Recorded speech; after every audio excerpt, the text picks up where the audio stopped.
Hi everyone! Una po sa lahat, ako ay nagpapasalamat sa mga nanonood at nagsusupport po sa aking video. Ayan.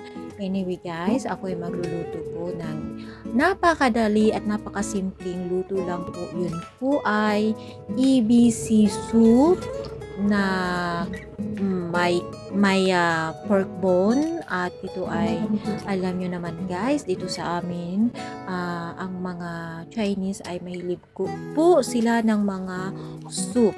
So ito po yung mga ginagawa ko guys pag ako ay gagawa ng soup, at ito ay napakasustansya kasi lahat po ito ay gulay po, napakasustansya nito. Ayan lang po, maize.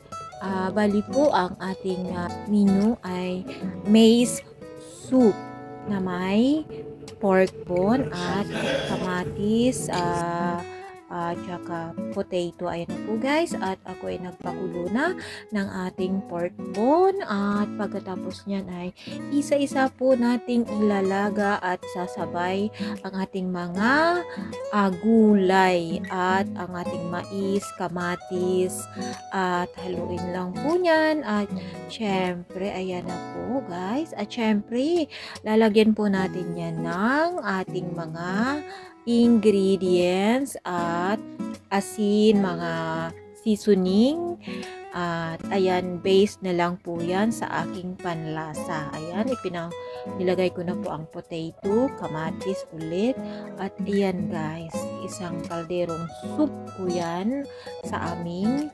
panghapunan. Ayan po guys, napakasustansya po nito at napakadaling lutuin at talagang pasok sa ating budget. Ayan, thank you for watching guys.